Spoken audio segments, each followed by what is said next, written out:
It's the Ugly American Werewolf in London Rock Podcast with your hosts, the Wolf and Action Jackson, who are keeping rock alive by talking classic rock, hard rock, progressive rock, heavy metal, 80s music, early MTV, UK vs. US chart success, and much more. This is the home of classic album and live concert reviews and your place for interviews with artists and legends. You're rocking with the Wolf.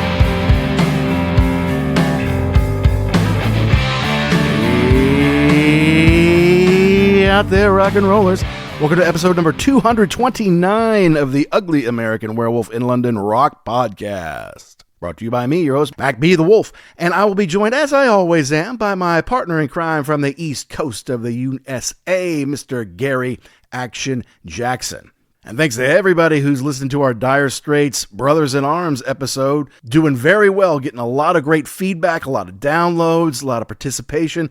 We really appreciate that. We know it's not the hard rock, heavy metal that we usually talk about on this show, or even the prog or pop. But you can't tell the story of MTV without it. You can't tell the story of 80s rock without it. And so you really can't tell the story of our lives without it, especially because it hit at a very influential time in our lives, right before we're turning 13, right when some of the lights are starting to come on. And the quality of the performance and the music is just beyond compare. It's really top notch, and there's a reason it sold over 30 million copies worldwide. So if you missed that one, hey, go back and check it out. But this week, though we stay in the UK with an artist we are very familiar with, this is an album that did not sell very well at all. And that's Robert Plant's Shaken and Stirred, his third solo album after the dissolution of Led Zeppelin. And on the outside looking in, you figure it'd be a pretty darn good album because he had kept this same band together for the first three records. And you were kind of building from Pictures at 11 to Principle of Moments. A couple good songs along the way, some good videos. So you think, all right, now these guys have toured together. They've made a few records together. This one must be great. And one of my favorite all-time purchases as a record and CD collector was Robert Plant's 9 Lives. It's a box set that he put out of all of his solo albums, including remasters with extra bonus tracks and live stuff from throughout his career, not to mention a great booklet and explanation of it all. And so I went to Shaken and Stirred to give it a full listen. And I gotta tell you, I really don't like the album much, and neither does Jackson. Seems that Robert was ready to experiment, to try something new. I guess he was enamored with the Talking Heads and wanted to do something a little more experimental, something that used the latest technology and to push the boundaries as an artist, which I'm all in favor for. But outside of the song Little by Little, which was a minor hit in America, actually went to number 1 on mainstream rock, there aren't a whole lot of other things to hang your hat on this album. And it seems like the guys that he made this killer band with were kind of left thinking, what are we even doing here? We're not technologists, we're not techno artists, we're traditional rock guys who play real instruments. And not everything every artist that you love does is going to be a home run. But I gotta say, this was a little disappointing. However, we still gave it the old Wolf track-by-track treatment and went by through the videos because we do respect Robert Plant. We did the first 2 solo albums, and we figured this would be a good way to kind of wrap all that up. So if you're a Robert Plant or Zeppelin sycophant and just think everything he ever did was magical, maybe you don't want to listen to this one. I do think we're fair on it. We give it a shot. We talk about the stuff that we do like, but there's a lot not to like, and we're going to go into it in depth on the show. But first, we do have a little bit of business to take care of. As usual, we like to mention that we are proud members of the Pantheon Podcast Network, a family of over 100 different shows. You can learn more at pantheonpodcast.com or follow on socials at PantheonPods. And you know we've got to give a shout out to our sponsor, rarevinyl.com, who is based in the UK, folks, and they have over 250,000 items in stock. And they've been doing this for 40 years. They ship all over the world. They procure record collections from all over the world. And believe me, they have some good Robert Plant stuff. They have some killer Led Zeppelin stuff, including a rare copy of the blue lettered Led Zeppelin 1, which might cost you a couple $1,000. But the good news is we've got a code from them, UGLY, UGLY, that if you use that at checkout, you can save 10% off one entire order.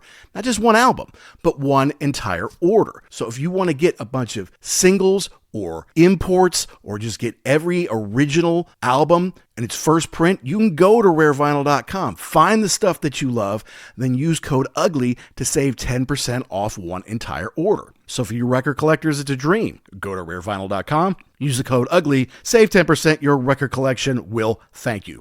And back to Robert Plant. One of the greatest rock vocalists of all time, an amazing frontman. He's written some killer songs. At this time, his voice was still in very good shape, but the experimentation didn't take him down a path that I think suited him very well. And it doesn't stand the test of time very well, though the song Little by Little, I think, is still a triumph. And it was used in Miami Vice, so you know that the two of us are going to go as far in depth on that as we can. But let's get to it, folks. We're talking about Robert Plant's Shaken and Stirred as it turns 40 here on The Wolf.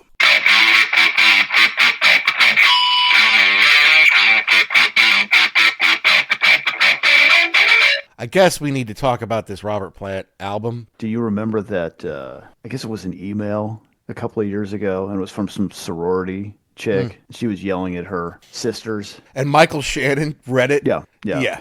I feel like this is kind of what it is. If you're listening to this, strap yourself into whatever chair you're sitting in, because this is going to be a rough ride. Yeah. You skanky bitches should have been there. The way he read that was so funny.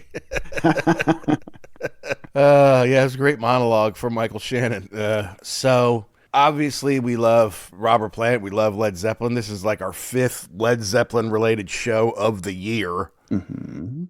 We're only like about a third of the way through the year when this comes out, and we reviewed his first 2 solo albums, Pictures at 11 and Principle of Moments. And we, for the most part, liked those. He had found a new band, and these first 3 albums were basically the whole band. I know Phil Collins helped him out kind of at first and did some drumming live with him. But for the most part, he had this new band and was doing well. I mean, kicking off after the dissolution of Led Zeppelin, entered the MTV age. He had made a cool Big Log video. He's still a good-looking guy, so he makes sense that he could be on MTV. And they had, a couple good hits on those first 2 albums.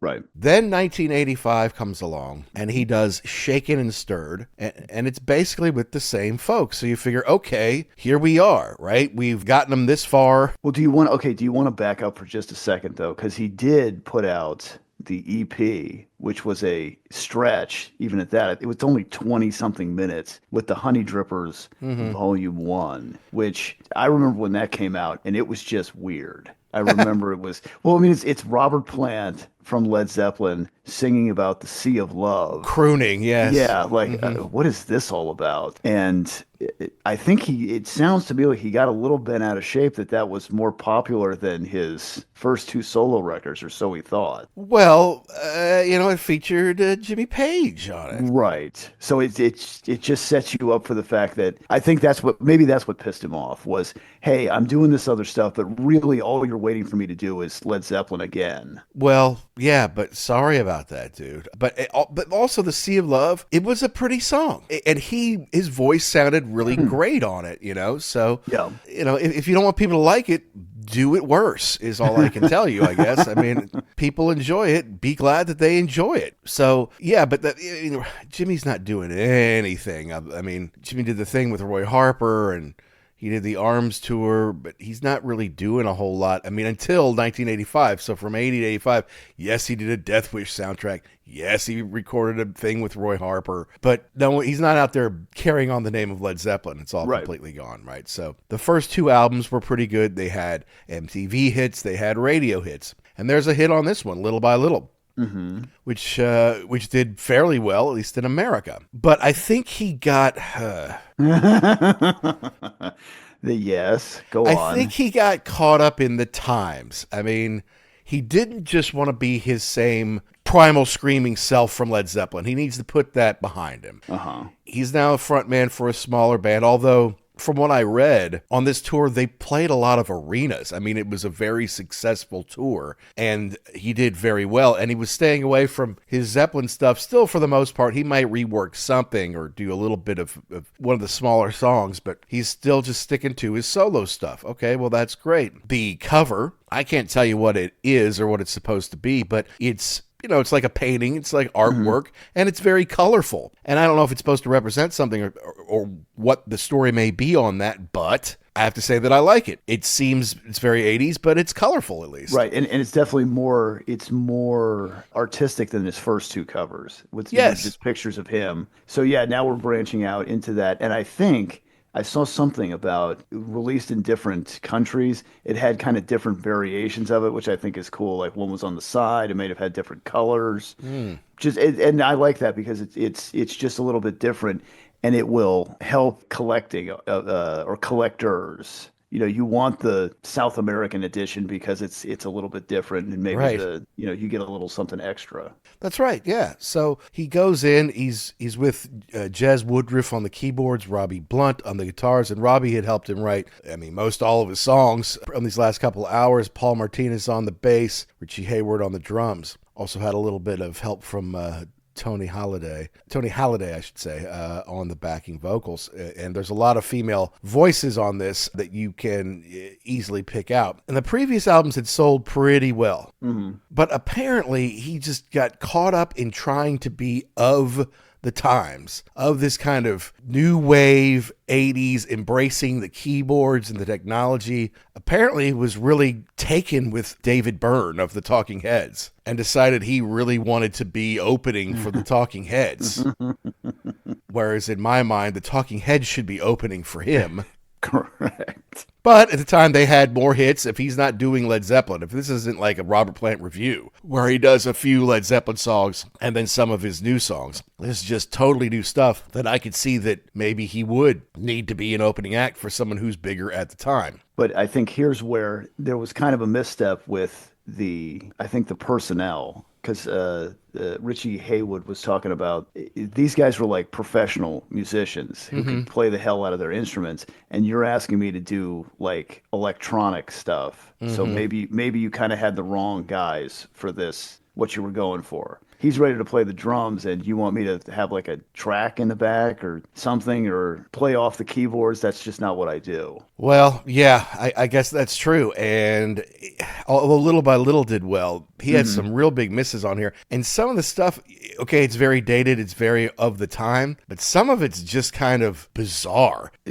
Okay, so I read there's a clip from Haywood in an article, and when I read that, when I read this, it all kind of made sense to me. And in his words, he's saying the songs didn't exist. We worked up the tracks, and Robert made up the lyrics and sang over them. Then we went in the studio and recorded. Robert was obsessed with being modern at the time, which was in the mid '80s. Right. At this time, English music had taken an unfortunate twist toward electronic and non-organic music. He wanted to do that, but had a bunch of the guys in the band who were my age, who really grew up playing real instruments.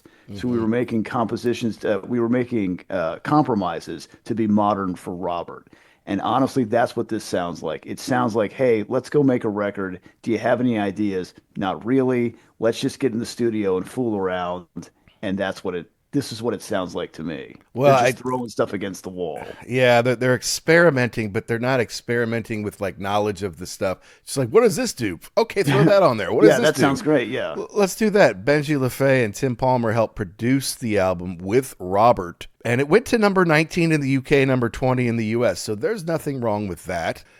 Going in the right direction. But yeah.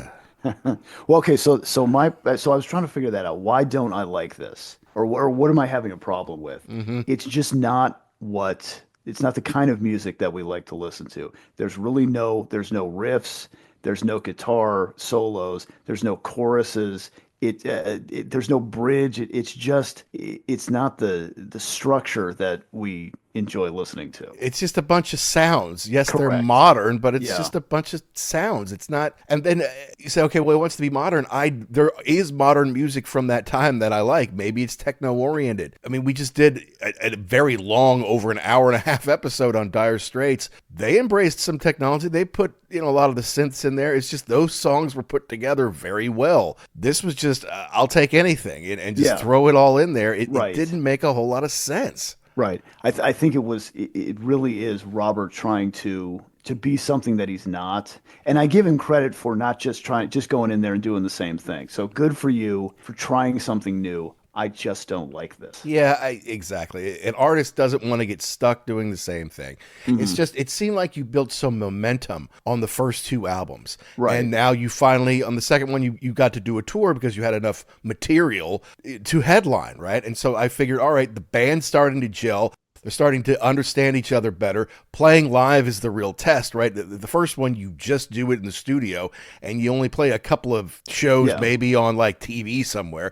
because you don't have that much material. Well, then you have more material, and you can go out and play. You figure, okay, now we're gelling. You're supposed to take the strengths of the band and use those strengths to make the music. And it just seems like, from what you've told me there from Hayward, it's like it kind of went against that. Yeah. Yeah, perhaps if you were going to do this, you probably should have gotten some kids who were, 22, who were into making this music, and then maybe you would have had an easier time of it. And compared to The Firm, I'm sure that, which just came out, a couple months before this, compared to The Firm, to me, this is not good at all. I'm sure at the time, Robert was like, well, look, Jimmy's still doing that old 12-bar blues stuff. He's got Paul Rogers, he's got a hell of a rhythm section, but he's kind of just trying to recreate Led Zeppelin another way. I'm doing something different. I'm doing something modern. In some ways, it's even avant-garde. And I'm glad that he shares the writing credit, with the guys in the band, but it's almost like there's too many cooks. Sometimes you need one or two people just to focus, like, this is what it is. While Plant co-writes all these, and I think he does the lyrics on every single song. Robbie Blunt doesn't even co-write on. There's two that it's just Plant and Woodruff, including Little by Little, but all five of them get credit on 4 of these songs. And then it's Blunt and Martinez and Blunt and Woodruff with some. It's just, what was he trying to do? And then you look at the lyrics, like, okay, you got to get over the music. The music isn't necessarily my thing. Look at the lyrics, and what is he singing about? Well, I think he's singing about relationships. He's singing about sex, stuff that, he's sung about before and were part of Led Zeppelin's catalog. So I'm like, okay, this could have been better. It's just like, what the hell happened? It's one of those things where this is a solo artist, and people are just like, whatever Robert wants, let's do it. Oh, that's what Robert says? There's no Jimmy Page to say, oh, this is crap, Robert. We're not going to do this. Exactly. Yeah. There's no one that can stand up to him and just say, we're not doing this. Yeah. You just kind of have to, with a smile on your face, okay, yeah, let's just get in here and pound this out. Part of my problem too is the track titles. They sound very, but I don't know, just call it whatever. He likes that, though, and he likes having a little mystery around what the songs are called. And yes, however, it seems like all of these are just thrown exactly. out. Which, I'm telling you, I don't know, I don't have the exact count, but we've done over 230 shows, and I don't know exactly how many of those were reviews. Safe to say it's more than 150. I guarantee you this is going to be ranked last out of however many shows we've done. As far as the albums we reviewed, rank them your favorite to your least favorite. This is going to be last. Okay. With a bullet. Or an anchor, or whatever you want to use. I don't know about you, but this is very close to on first listen for me. Because I know Little by Little, that was a hit. Yeah. The rest of this stuff, I can't tell you if I've ever heard it before. And you're right. It's just not. There's always one, like, you listen to these records, you're like, well, there's probably one track in there that I haven't heard before that I'm really going to dig. Still looking for it. Yeah. Well, and this didn't hit gold or platinum or anything, and it didn't chart that well anywhere. And the next one, Now in Zen, where he did incorporate a lot of samples and stuff like that, as that was starting to become part of it, and obviously sampled some Led Zeppelin stuff in there. Right. So he was doing something totally not Led Zeppelin at this point. And then by 88, he's like, okay, I better do something. Yeah. And it really worked. I mean, Heaven Knows was a decent hit. Tall Cool One was a pretty big hit. Yeah. Ship of Fools is a great song. I also like Helen of Troy and Billy's Revenge. I mean, it was a very, very good album. Now, it had a new crew. It had totally different folks on it. And Jimmy did add a little bit an to appearance. it. You know, and Charlie Jones was on some of the live stuff that came on the 2007 remaster. And you're talking top 10 US and UK and hit Canada, and hit the charts kind of around the world fairly well. So it's like he found a better formula there. But on this one, on Shaken and Stirred, too avant-garde, too much new studio techniques. Yeah. Too much just noise And just no real direction. But, I mean, the song Little by Little comes out of it. And somebody was sensible enough to say, okay, let's make that a single, at least in the US. Hi, I'm Deborah Bonham. And I am the Irish werewolf in England, Peter Bullock.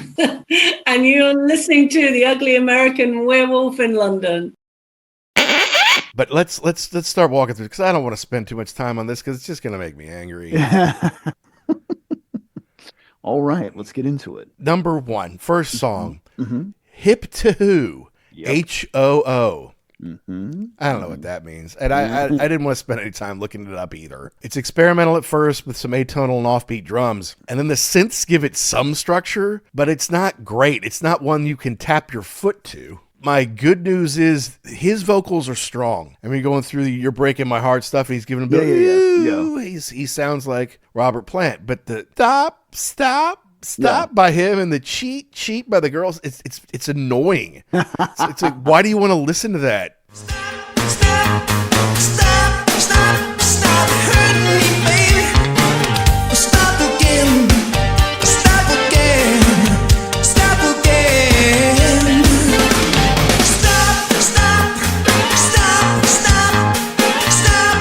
Stop hurting me, baby. Stop again. Stop again. And there's no riff here. I mean, there's the synth intro. So you're saying, oh, well, you give me a little bit of that, and then the guitar is going to come in, right? Right? Yeah. Nope. Okay. Still waiting for that, and then the cheat, don't do it. I'm like, oh wait, no. What are we talking about here? Ugh. Yeah, was he breaking up with Maureen at this time? I feel like once he was out of Zeppelin, then it was like, okay, between the death of my band and the loss of my son and me trying to now go be a solo artist, plus, I still need to still girls are chasing after me. I can only run so fast. It's going to stop with Maureen, eventually. So this is probably stuff that's going on with him. And it almost doesn't matter. I can't even get around the story in my head because the synths date it big time, but not in a good way. And I just don't like it. Now, it's upbeat. So in that respect, it's a good way to start the album. But it's such a poorly executed song. It's a bad I mean, you listen to this song all right, here's Robert Plant's new album. You listen to this and like, hey, there's 8 more. You want to hear them? You're like, no. Well, I don't. If they sound like that, no. So bad opener. Bad way to start an album. Then the second one, Callaloo, Callaloo. All right. I don't know if Callaloo is a place. I don't know if it's just a noise he likes to make. But it's kind of part 2. It's kind of Hip to Who part 2. And they didn't want to call it that, so they called it Callaloo, Callaloo. Hey, we've got Hip to Who. We've got Callaloo, Callaloo. Oh, Robert, fuck you. You just see the engineer just writing that down. Sure, whatever. Just whatever. Call it as long as the check clears, that's fine. Right. I think it's a breakup song, though. I mean, in what we were just talking about a minute ago. Sounds like there's a breakup song, but my first note is using a lot of little studio tricks to make a soup of crap. But that was my first reaction. I had to listen to it a few times, as you did too, because we don't know these songs very well, and sometimes they don't really stick out. But I mean, it just sounds like a bunch of syncopated sounds, and then Robert's voice is smooth over it. There is a bridge that is kind of cool. Yeah, to me, I've got a note here. It sounds like the car is trying to break out, but just can never make it. Like it just kind of surges and then falls back again. Yeah, but the bridge is all synths again. Like you say, there's not like great guitar work on here. It's just them using the technology of the day. Some of it's good.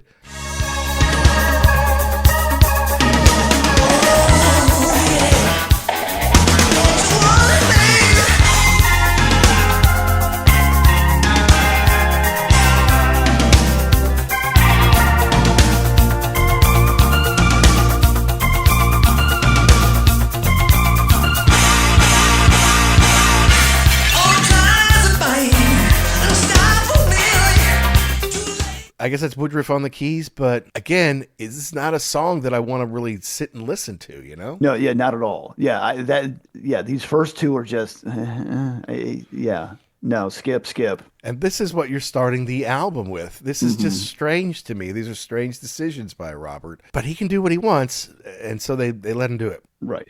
Now the third song, Too Loud. Even Robert himself admitted this was a swing and a miss, trying to be like David Byrne. Robert has had a podcast, Digging Deep, and I've listened to some episodes of it. It can be interesting to kind of learn what he's talking about. He doesn't talk about necessarily a whole lot of Zeppelin, but it is about his solo career. And on Too Loud, he says this is a song that was misunderstood, and he defends it by saying, I got some of Bette Midler's girls to help me with some choruses and stuff. I basically was seriously affected by David Byrne of Talking Heads. It's very funny. It's a funny song. It's supposed to be funny. Okay, a song can be funny if it doesn't suck. If it sucks, who cares if it's funny? Nobody wants to listen to a shitty song. Profiles, Johnny's in a spin. The name of entertainment on the show that never ends. 'Cause you're too loud, too loud, too loud. Yes, you're too loud, too loud, too loud.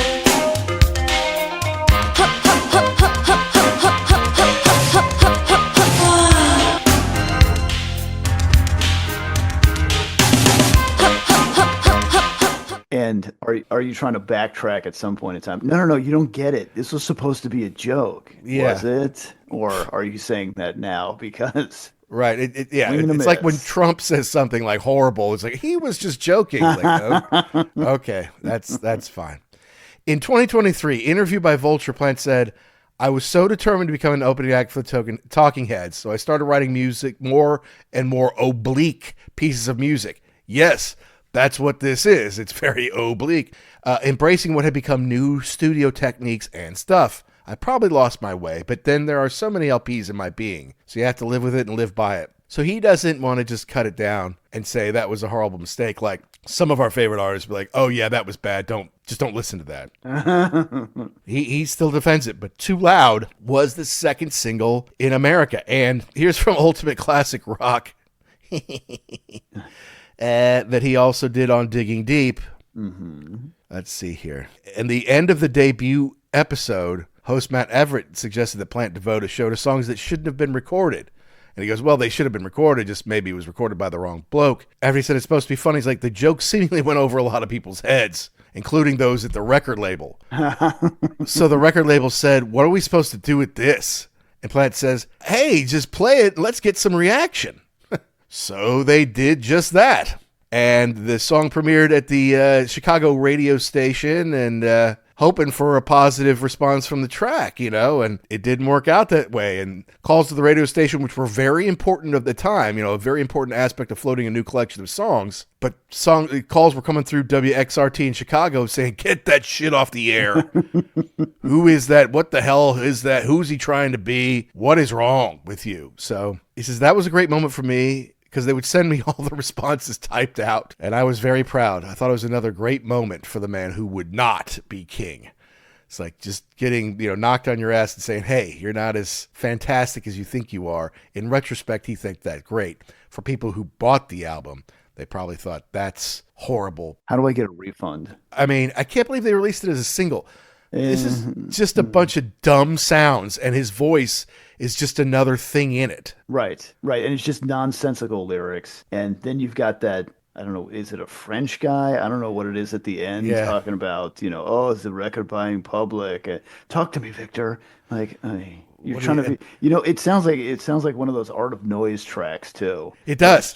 It's just, sounds thrown at you. And who knows, maybe if he'd have done this, if he'd have written all of this stuff, but had somebody else do it, maybe it would have worked better. But just to me, when I pull out a Robert Plant record, this is not what I want. I don't want to hear this. I understand you want to do different things. I love you for that.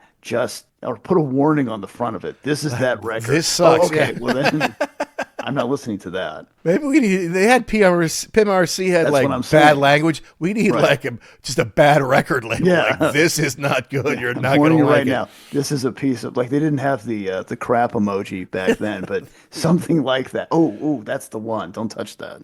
And then she's Yeah, Oh, yeah. what the- Like that. It's just That's just it's noise. just sounds right. Yeah. Somebody's having fun in the control room. well, it wasn't fun, and it's a bad song. Mm-hmm. We move back, going forward to Trouble Your Money. Now, at least this is a real song to me. Correct. The drumming on this is actually it's really kind of cool. You haven't heard this before. You're letting them flex it out now. Wait, is there any synth in here? Maybe a little bit, but it's just that drumming. You're like, okay, here we go.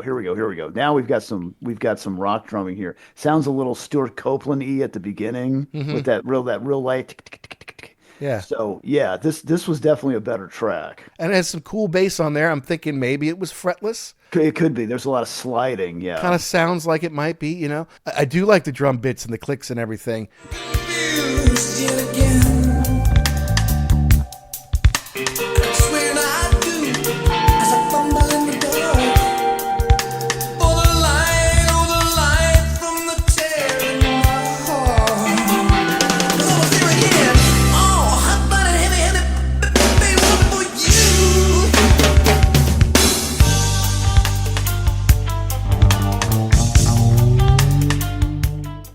But it's a little disjointed. Even this one, it kind of really picks up at the end. So it doesn't kind of match from the beginning to the end. And again, I just kind of ask, what were you trying to do? Mm-hmm. Because you're not way off on this one, but it's still, like I said, it's disjointed. It's not a great track. It's better than the first three. Right. But you're that's still not there yet. You're still. I wrote one 5 minutes ago that's better than the first three with my 10-year-old daughter. I promise you it's better. So I don't know. And then Trouble Your Money. What is it? What does he mean? Trouble Your Money. What does that mean? What is he trying to say with Trouble Your Money? I don't know. Let's go to the lyrics and see if that gives us any clues. All right. So when I wake up every night, it's the same, just lying there, staring and confused yet again. Because what I do is I fumble in the dark for the line or the light from the tear in my heart. Here comes baby. Here comes again. Oh, baby, baby, looking for you. And here it comes again. Here it comes again. No, it doesn't help. I mean, it's something about a dream. Is this another breakup song? I mean, maybe. I had a dream last night. Didn't come as a surprise when I woke up wet with a moon in my eyes. It's the same old dream like the one before. This time I thought you were there for sure. I've been caught red-handed. My baby, I don't know what I'm going to do.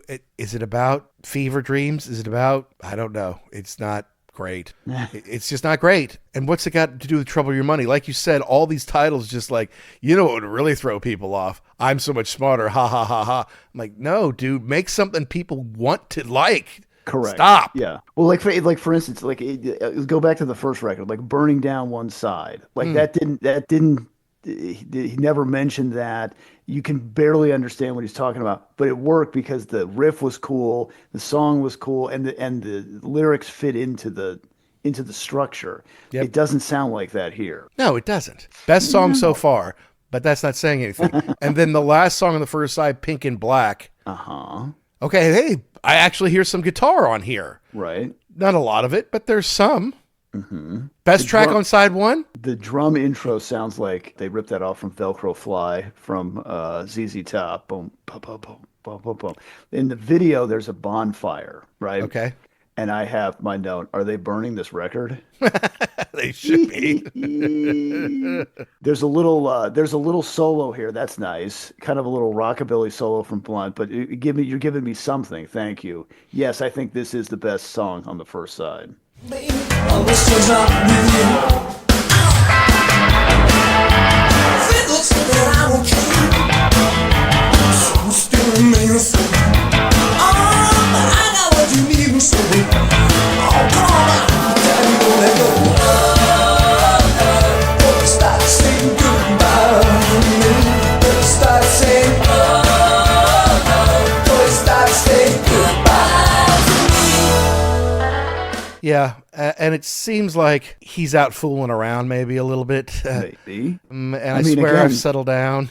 like you said, you can only run so fast. You don't run so fast when girls are just coming up to you. Oh my God, Robert, you're so hot. Can I buy you a drink? You need a ride somewhere? Like, yeah, I guess I do. But I don't know if he's talking about his girl is now cheating on him. It's like, yeah, I used to run around on you, but I'm done with that, right? People say I don't change. The song still remains the same. A callback to the Zeppelin days. How dare you? But I got what you're needing, so come on, hold me tight and don't let go. I don't know. He's his don't say goodbye. You're breaking my heart. Don't say goodbye. I don't know if anyone was cheating on him or if he was taking the perspective of his wife. So Little by Little was the first single released in the US in May of 85. This was the first single released in the UK. Huh. Okay. In May of 85. Didn't go anywhere from the way I understand it. But for some reason they chose to put this out versus Little by Little. I don't know why they would do that, but that's their choice, I guess. Mm-hmm. It was backed with Trouble Your Money. So the best song on the first side backed with the second best song on the first side. Didn't really go anywhere. But the good news is the first side's over. You made it through. And it repeated so much. There was so much repeat on Pink and Black. Like, okay, this is better than anything else, but it's still annoying. It still repeats a lot. And I'm like, can we go? This is the best song on not a great side of an album. Yes. So let's get to the second side. All right. And they start off with the best song on the second side of the album, Little by Little. And it was also backed with Trouble Your Money. So Trouble Your Money was always supposed to be a B-side, you know. It came out in the UK August 19th, 1985, but it was the first single in the US. Let's see if they had a different Little by Little. Okay, so the 12 one had, here's a remix. Also had Easily Led and Doo-Doo a Doo-Doo. Or is it Doo-Doo a Dodo? Or is it Shut the Fuck Up, That's Stupid? It might be. The U.S. single is Trouble Your Money on Little by Little on the American version. But it's Easily Led and Doo-Doo a Dodo Doo-Doo, whatever. It's a pile of doo-doo is what it is on the 12-inch in England. But it hit in America, and it had a decent video. 36 on Billboard, but number 1 on mainstream rock. Number 1 on that chart. And we obviously heard it quite a lot, or at least a little bit, or Little by Little. Do you remember it? Little by Little. I do. I don't think I remember it at the time. I do remember. Well, I don't know. I remember hearing the song. Yeah. I always thought it's cool because it's kind of different. It's got the bass leading it, which I thought was cool. But then you've got Blunt he's just floating on top with his guitar swells, and the bass is just really cool in this deal. And the video's not bad either. They're kind of flying over the countryside, which is interesting to see. And then you got that weirdo, like the ladies with the all white and they're wearing masks, but they still it's very artistic. Yes. But I like this song because it's just mean. It's just mean, and he's just pissed and talking about how getting out. It sounds like he's getting out of just a nasty relationship with someone who's not super kind. I can breathe again. Yeah. I can breathe again. Back at the mirror, your good friend. Talk to the mirror to play out your game. Slap in the middle. I stop then. Look at the winner and the price you pay. Little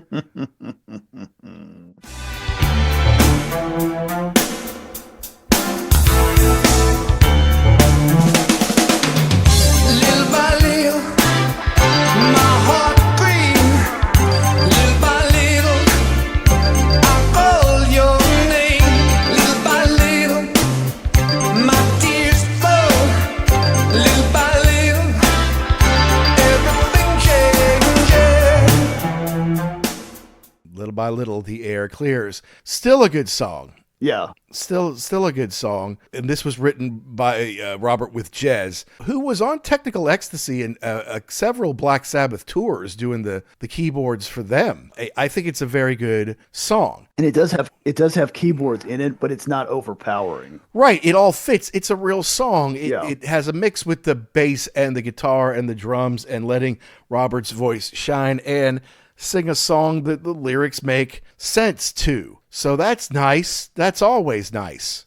But we have to talk about Mm-hmm. the fact Yes. that this song Right. was used in a pretty messed up episode of Miami Vice. Mm-hmm. Do you remember Junk Love episode? I do remember there was a storyline about some, believe, family affairs. Yes. Yeah. Uh-huh. It was. This is the one with Miles Davis in it, wasn't it? Miles Davis was in it. He Yeah. played a pimp called Ivory Jones. And I've seen. Well, obviously, I've seen it after the fact, but you just kind of look at Miles Davis and the way he acts, and then I'm like, yeah, I think he could be a pimp. No He could be a problem. pimp. Yeah, he could play that. I have He could no. slap the shit out of somebody. I have no doubt he's Absolutely. capable of it. Yeah, and an actor named Jose Perez kind of played this drug dealer dude who likes to compete. He's like, "Telling me, Sonny, do you enjoy competition?" And of course, Sonny's like, "Is there anything else?" And they decide, "All right, we'll race my scarab against your blah blah blah," you know. And Oh yeah. That's the one where Tubbs comes in. He's like, that boat's set up all wrong. yeah,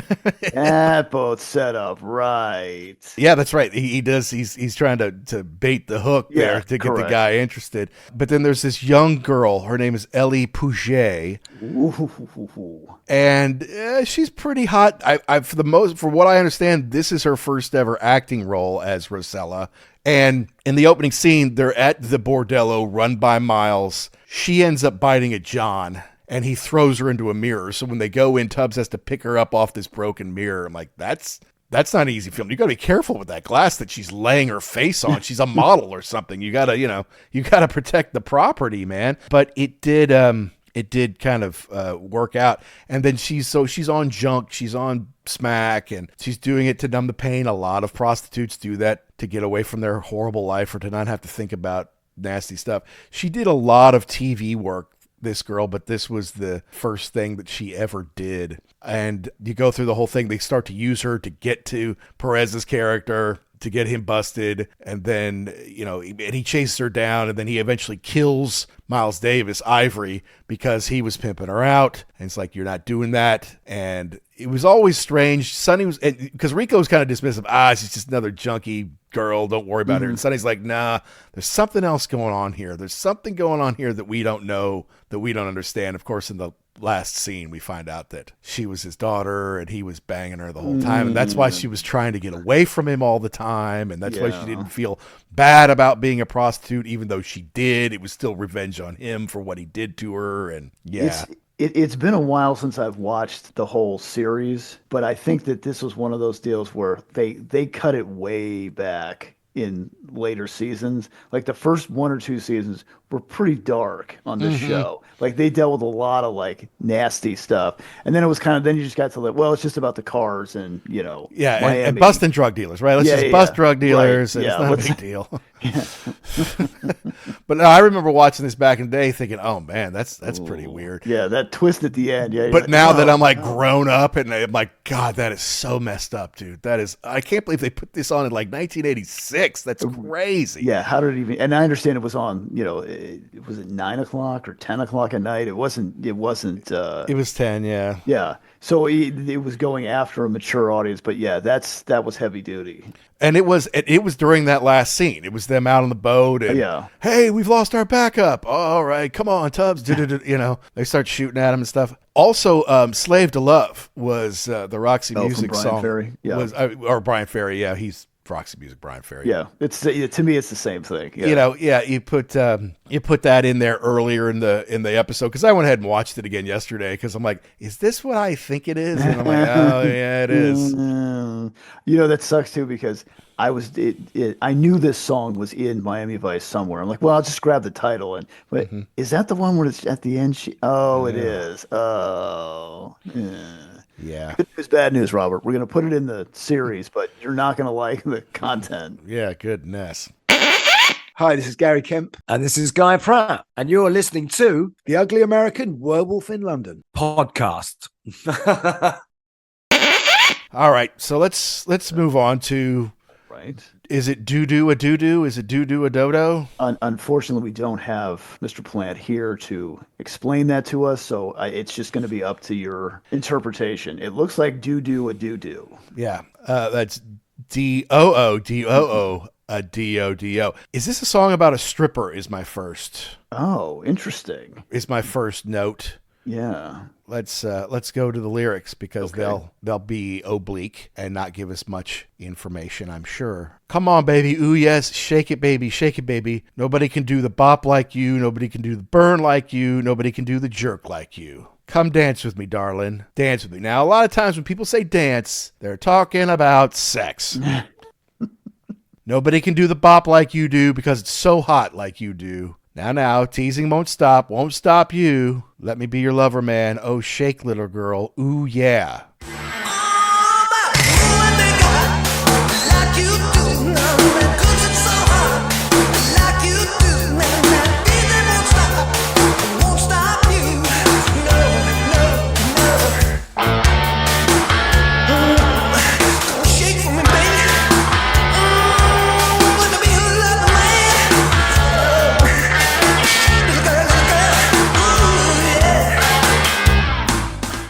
Well, and then, you get into the shoop, sha-la-la-la. I'm like, okay, so this is like a 50s, throwback, doo-wop, whatever. Yeah, no.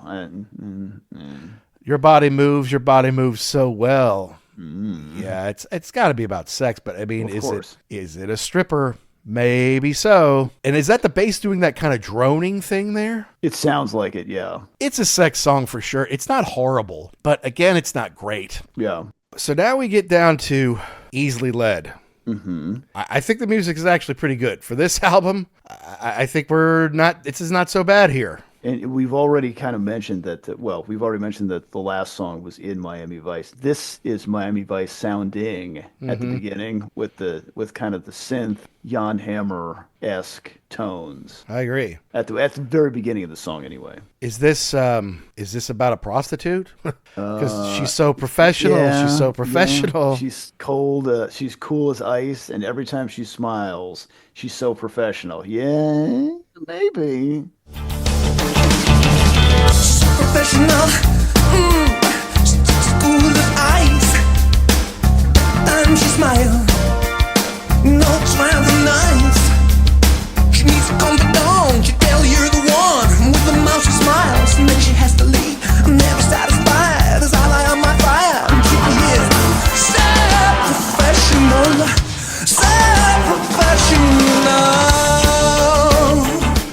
Because, at the end, it's, girl, I'm going to love you, little girl. I love you so hard. Shake for me, shake for me. Again, I mean, if this is one of the best songs in the album, this album's not that good.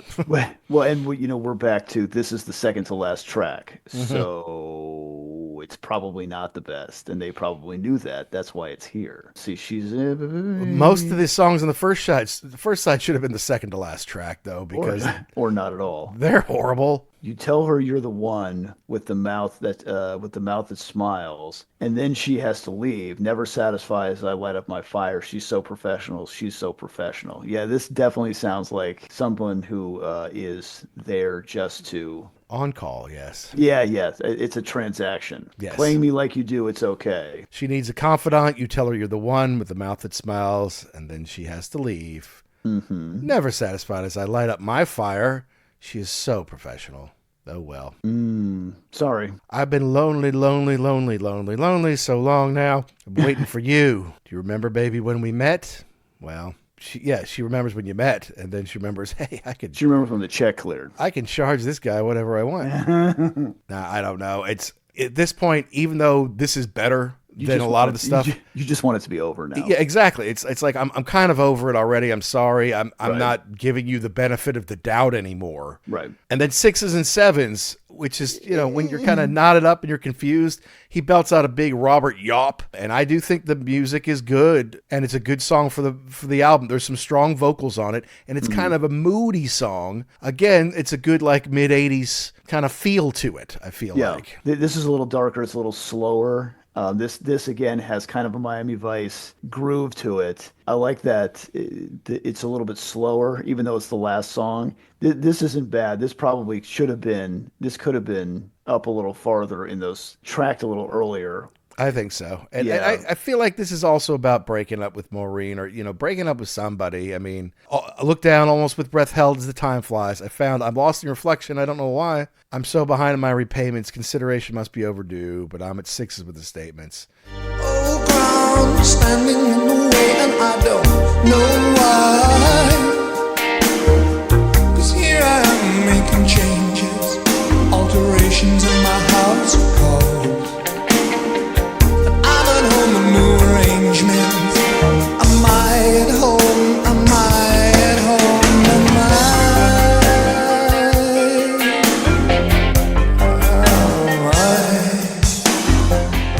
Now the twist of fortune wasn't in the plans and my desire for living to do the best I can, to do the best I can. Mm-hmm. He's like, I still got to go out there and do this. Sometimes I nearly always drop, but then I get through. And each time it comes as a surprise what they should do. Oh, another drain of my resources. Information's getting out of hand. And I'm at home with all the courses. Am I at home? Am I at home? Am I? Am I?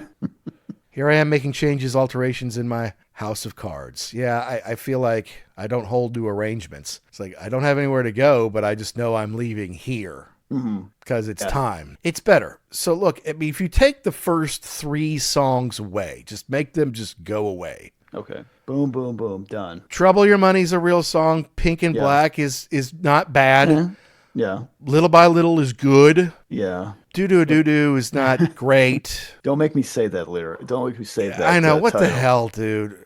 I'm calling Doo Doo a dodo now. Even though that's not right, I'm sure that's what I'm calling it. And Easily Led's not bad. And then this one, hey, it's moody. I kind of like when Robert Plant does moody. Mm-hmm. So I'm okay with it. But those first 3 songs kind of ruin it. And it's like you start the album that way. It never hooks you. That's the thing. Is I'll give you one. It's like, okay, especially the first track where maybe you want to. It was kind of a misfire.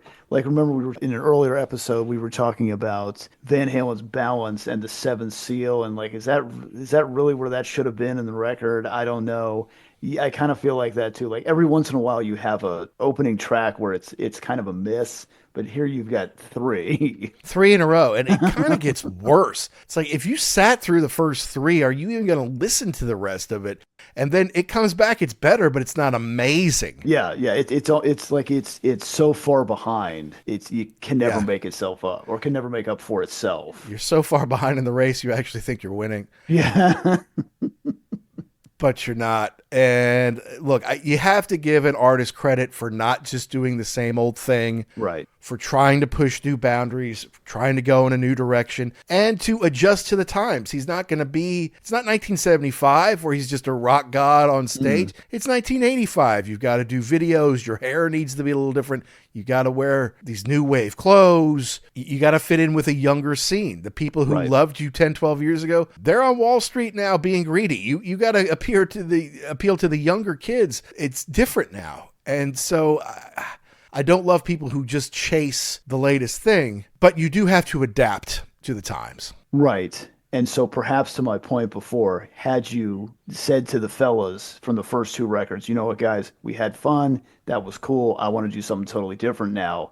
Maybe pick up some new people who were more adept at making this kind of record. Maybe that would have made a difference. I don't know. To me, this whole thing just sounds like, hey, Robert, you realize you owe us a record. Oh, do I? Okay, well, cool. Let's just go in the studio and just see what happens. And this is what happened. Splat, splat, splat. Yeah, correct. And scene. Yeah, so look, he didn't need to do it for the money. Mm-hmm. But to me, it's just disappointing because the first 2 albums were pretty good. And you would think they would build on that and then make something even better. This should be the best of the 3 records, Right. Instead, it's the worst and by far. Yeah, but the only solace you can take is this is the outlier. Like you mentioned Now and Zen, he'd bring it back on that. And I don't think Manic Nirvana's a bad record either. It's pretty straight ahead. Or Fate of Nations, yeah. Fate of Nations, correct. So if you take this out, it wasn't like he kept doing this. Right. So, you do it, you're like, that was a miss. Let's stick to the tried and true formula. Well, to quote comic book guy, worst review ever. But I'm glad when I first started listening to this, I was like, we really shouldn't do this. But I'm glad we did because we're kind of doing it warts and all. Yeah. You say you put this out. Okay, we love Zeppelin. The first two records were pretty good. The next three records are not bad. You can't gloss over this one. Well, yeah, that's the thing. I mean, we kind of set it up, our schedule, way in advance. Like, hey, we've done the first two Plan albums. They were good. We're doing what Jimmy Page did in 1985 with The Firm. We should give Robert Plant equal time. And so we do. Maybe we shouldn't have, but we do. It's too late now. But you can't. Yeah, I mean, look. And the other thing is, we do agree on a lot of things. So, and we're pretty positive. We're not critics who are looking to rip everything apart. We're looking to celebrate music we love, to discover stuff that maybe we didn't know. Right. And I was honestly trying to do that on this record. I was like, at least I'll find one or two tracks that I can dig. You're right. I wasn't looking to trash this record, but there was just nothing. There's stuff that's better than others, but nothing that I could pick out that here we go. Yeah. This track I love. No. Exactly. We tried, and that was what the second listen was all about. I was like, okay, go find the good stuff. Find that good bridge, in Pink Black or whatever. Find the stuff that made it, what was so great about Little by Little, all that kind of stuff. Well, it just doesn't hit, Great song, Little by Little. And it's great that you can have at least one good classic song on an album, even if the rest of it is a swing and a miss. I think he knows that it was an outlier. He knows that he was trying to do something that wasn't necessarily in his nature. Right. Yeah. Give him a little credit for it. Sure. Absolutely. But don't listen. Right. I would have been upset had he said, no, this is the future. I'm gonna do this again. I'm going to go butt my head against the wall. But you say, tried it, didn't work. Let's do something else. Yep. And I guess the something else was, I'd have to go back and look, but I mean, is there anybody from this record on the next one? I don't think so. No, completely redone. And I don't know, maybe it was a thing in Robert's life that just needed to change. It was like he had this new band, and then that album, I think the tour did well because it's still Robert Plant, but then it didn't work out. It didn't really sell. So then he does the reunion at Live Aid with Jimmy Page. Right. That's a bust. That doesn't work out at all. Everyone was anticipating it, and it was pretty bad. And then his relationship is totally over, right? He's finally ending his marriage, the mother of his kids. So he probably just like, you know what? Let's change everything. The band's gone now. I'm not doing anything with Jimmy anymore. I'm going to kind of go off and do my own thing. And that's probably what he needed, both personally and professionally, just to make a change, make changes all around. Mm-hmm.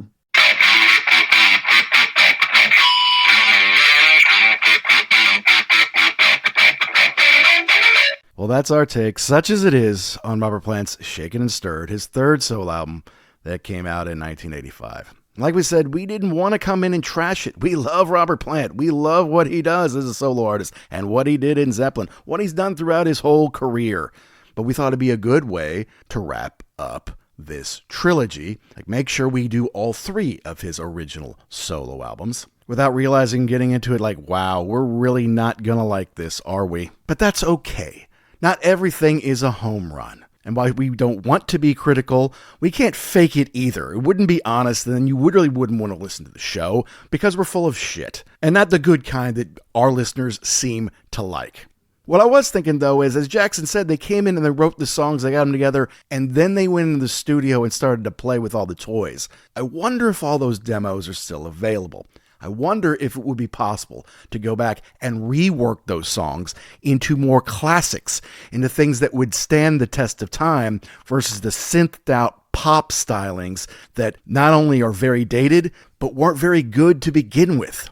That would be a cool project. I doubt it ever happens, and it may not even be able to come to fruition, but a man can dream, can't he? And we don't know everything, right? So we want to know, folks, did we get something right? Did we get something wrong? Did we miss the point? Did we leave out your favorite part? You email us and you let us know. It's uglyamericanwerewolf@gmail.com. You let us know the bands, the albums, the tours, the DVDs, the books, the movies, the rock properties you want to hear us talk about here on the show. Please make sure you download and subscribe wherever you get your podcast. Those downloads are the lifeblood of growing the show. And if you're thinking about it, we would love it if you would go out and give us a positive review. It's the best way to get new rock and rollers to listen just like you. It means the world to us. And if you send it our way, we might just read one on an episode. Thanks as always to Pantheon Podcast for making us part of the family. And thanks to our sponsor, rarevinyl.com, where you use the code UGLY, you can save your 10% off one entire order, not just one record. So if you want to get Robert's entire catalog, both Zeppelin and solo, you can do it at rarevinyl.com and save a big fat 10% with the code UGLY. That's it for this week, folks. We've got some really fun stuff on the horizon that we can't wait to get to, but you're just going to have to stay tuned to hear it. And to all you rockers all around the world, be cool and keep doing what you do to keep rock alive.